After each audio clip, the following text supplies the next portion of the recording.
Eu precisava colocar pra fora o lendário sobre o que eu achei de Superman, filme de 2025 do James Gunn. E como a minha vida profissional tá um caos, fazer vídeo aqui tá sendo um desafio sinistro. Pra eu poder desabafar sobre o meu herói favorito em um tempo em que o filme ainda tá no cinema, eu optei por abdicar de uma edição mais sinistra e vim fazer um vídeo podcast vibes, sem inserts, etc. Então, imagina na tua cabecinha aí que tem um monte de edição frufru, beleza? Ou simplesmente relaxa e escuta o que eu tenho pra dizer. Mas, no final das contas, me dá uma moral aí pra me ouvir, porque eu tenho certeza que é um ponto de vista que você ainda não ouviu de outros. E fica o alerta, esse vídeo é só spoiler um atrás do outro. Esses dias eu vi uma enxurrada de reviews do filme, mostrando o quanto que essa nova personificação de Superman abalou as estruturas e é incrível. O melhor Superman de todos os tempos, perdendo só pro Christopher Reeves e blá blá blá. E eu fiquei tipo...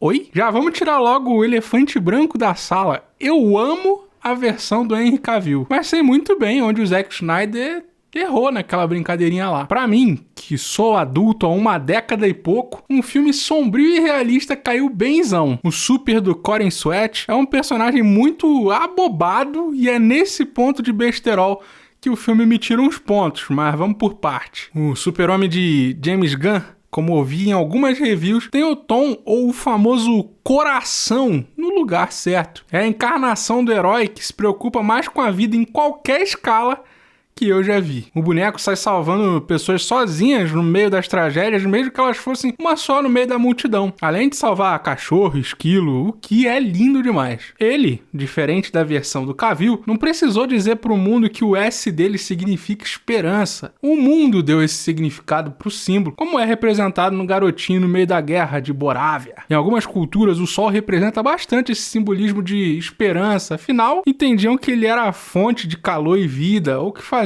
o dia vencer a noite, que representaria a escuridão, ou, no sentido mais profundo, como a luz da fé. Na história do moleque de Krypton, o sol amarelo do nosso sistema é o que dá poder para ele. E, quase como uma onipresença divina, o sol tá na fotografia do filme inteiro de maneira sutil. Parece até um filme que se passa num dia comum no Rio de Janeiro, com a careca do Lex Luthor refletindo a luz o tempo todo. Ou seja, o Super-Homem tá representado até fotograficamente como um ser de esperança, o que é brabo demais. Diferente dos outros filmes que mostravam o sol só em algumas cenas, tá ligado? Só pra compor ele. Não por acaso o Superman tá na pior situação desse enredo justamente quando existe a ausência do sol naquele universo compacto escuro que mostrou o momento mais violento da história com o Lex fazendo vendedor de falafel e de Vasco na frente do Super e do Metamorfo. Enfim, o sol sendo explorado dessa forma eu achei excepcional. Como eu falei do Corey Sweat salvando tudo e a todos, inclusive tentando dar um jeito de cuidar do Kaiju gigante, muita gente aponta o dedo pro Cavill falando que ele destruiu a cidade toda sem consequências. Eu também brinco muito com esse lance da destruição do Cavill, que realmente foi um descuido ali do Snyder. Mas eu acho que a galera super valorizou o bagulho e deu uma exagerada forte. É quase um folclore isso aí do Henry Cavill destruir a porra toda. O cara tava no pau com um inimigo que era tão mais forte que ele, tanto que ele não achou outra solução além de fazer o Zod sonhar pra sempre. É real uma pegada diferente do Superman que a gente tá habituado, mas que eu comprei o barulho pelo fator realismo do que aquele universo tava querendo vender pra gente. Ali, pelo que eu entendi, as pessoas evacuaram da cidade com medo. Sabe o que fizeram no filme do Corey Sweat enquanto o pau comia? As pessoas continuaram suas vidas de boas,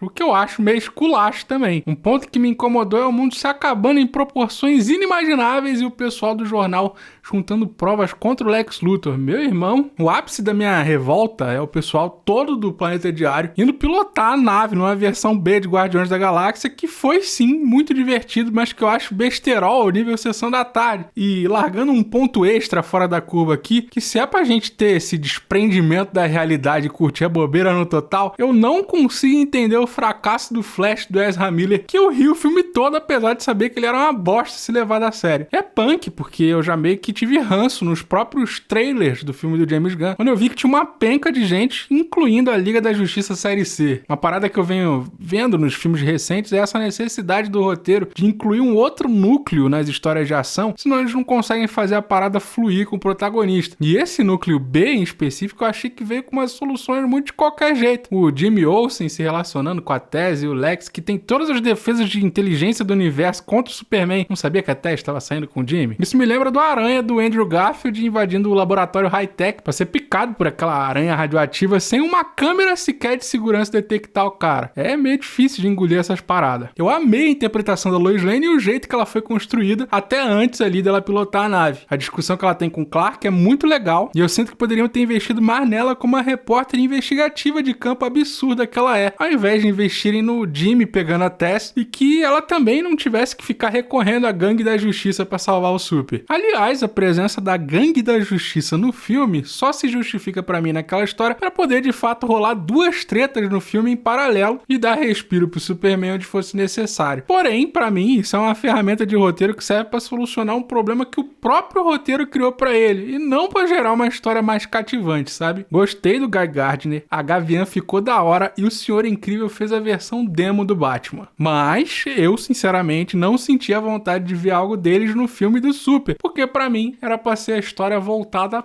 pro Super, sacas? Inclusive o desfecho da Guerra na Borávia, onde o menininho ficou estendendo a bandeira do Superman o tempo todo e quem chegou para ajudar foi a gangue.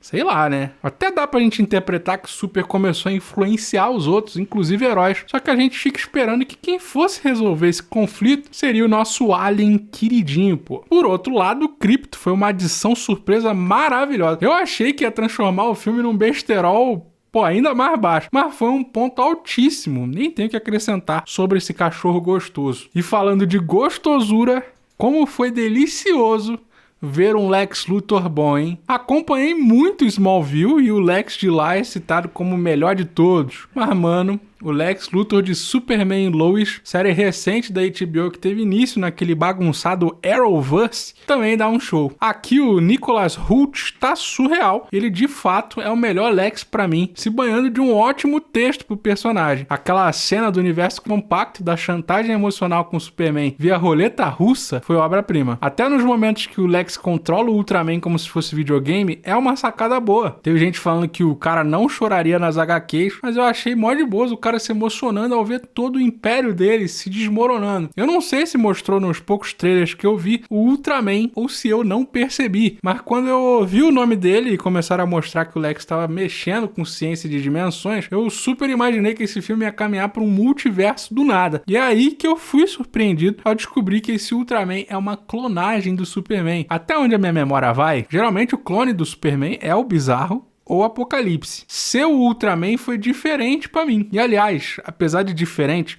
o Ultraman trouxe pro Super de Corey Sweat algo muito igual ao Super do Cavill, que eu não tô vendo ninguém falar sobre. Ou melhor, os que falaram passaram um pano fortíssimo. O Superman joga o Ultraman no buraco negro e poucos segundos depois tá fazendo piadinha. Toma aí essa reflexão pra quem reclamava que o Cavill desligou o Zod. O Cavill pelo menos chorou sofrido depois do ato. Teve gente dizendo que o Ultraman provavelmente vai voltar depois, mas né? Ali naquele arco ele foi de Batfleck, porque afinal não tem nenhum indício contrário. Ao contrário do filme de Corey Sweat, o filme de Cavill era uma história de origem e o descuido do Super com a cidade, em tese, serviria para moldar o Superman nos filmes seguintes, como a gente viu na treta com Batfleck, meio que com ele tendo que lidar com essas consequências. Corey Sweat passou apenas por uma crise de construção de identidade que já estava desenvolvida no início do filme e que agora, no desenrolar dele, se renovava. Outra parada que eu vi alguns falarem foi a surpresa ao verem os pais do Kal-El como vilões. Eu realmente não lembro dessa abordagem nos quadrinhos de Superman, mas acho que essa é uma pegada que outras mídias abordaram de algumas formas. Eu vi muito isso sendo discutido em Smallville, por exemplo, e também vi na animação de Minhas Aventuras com Superman de outros jeitos, inclusive levantando espaço para aparições do Brainiac, por exemplo. Já que a gente está falando dos pais biológicos do Kal-El, os pais do Clark Kent são fenomenais. A cena da Lois vendo os pais cuidando do Clark é uma cena muito bonitinha e eu chorei um teco com a conversa do Jonathan com o Clark. Diferente do pai do Cavill, que se sacrificou para salvar o cachorro para proteger um segredo que ninguém ia descobrir naquela situação dos tornados, de uma maneira muito burra no roteiro do filme do Snyder. Falando assim, parece até que eu preferi o filme do Gunn.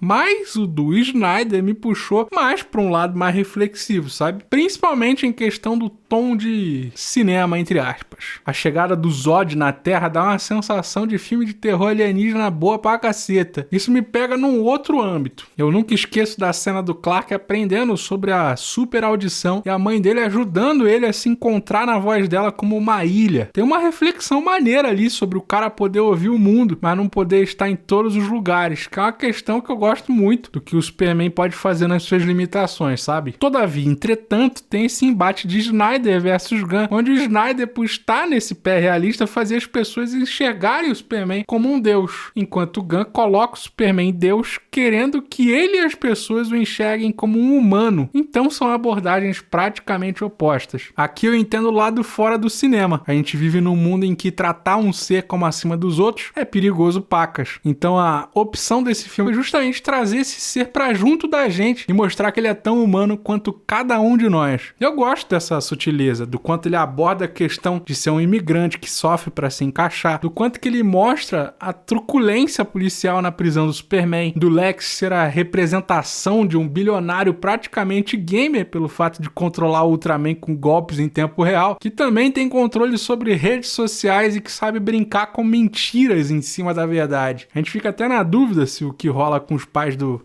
Kal-El são fake news, tá ligado? O curioso é que o roteiro foi feito uns 3 anos atrás e reflete muito bem a atualidade, como a guerra entre os países fictícios, sendo muito parecida com as que vemos hoje. Aqui o Gunn é sutil, mas eu acho que se fosse pro Snyder fazer, ele não fazia da maneira sutil, não. Talvez ia ser um filme de 4 horas com uma ampla mitologia envolvida, mas que deixaria mais escancarado e mais reflexivo, na minha opinião. E por falar na minha opinião, não vou mentir pra vocês. Quando eu saí do cinema depois de Superman 2025, pontos como a bobeira do núcleo do jornal pilotando a nave, o discurso de uma criança boba do Superman pro Lex Luthor no final do filme, juntando com a necessidade de ter uma gangue da justiça no filme teoricamente solo do Superman, me fizeram sentir esse filme como um filme nota 6,5 numa escala de 10. Enquanto que o Superman do Cavill só me incomodou no lance do pai se sacrificar de uma maneira burra, que eu dei nota 9. Mas refletindo reviews e sentindo o quanto o filme vem me impactando nos últimos dias, com toda a ambiência que ele tá preparando aqui pra gente sobre o que é ser o Superman, além de absorver direito o quanto o Gunn acertou nesses pontos sutis, eu aumento a minha nota pra 8. Porém, eu não consigo achar esse universo mais empolgante que o Snyderverse. Aliás, eu levei em consideração somente os primeiros filmes de Cavill e Colin Sweat, até porque o universo do Snyder desgringolou depois de Batman vs Superman. Mas eu comprei muito deliciosamente o sombrio e realista dele, assim como eu amei o The Batman do Pattinson. Eu me diverti no filme do Superman 2025, mas não mais que o Flash do polêmico Ezra Miller. É um filme que busca a humanidade do Superman o tempo inteiro, mas que a gente não viu muito do Clark Kent, que é o brilho, por exemplo, do Christopher Reeves. Apesar de a cena final do Clark vendo a vida como filho dos Kent ser muito boa e simbólica. Eu não esperava fazer um roteiro tão gigante assim, nem sei se eu abordei tudo que estava na minha cabeça, mas tá aí. No final das contas, acho que assim como o menino que estava na Guerra de Morávia, eu realmente esperava o Superman, mas o que veio resolveu muito bem meu conflito. Ainda acho que existem pontos para melhorar, só que já é um bom começo, sim.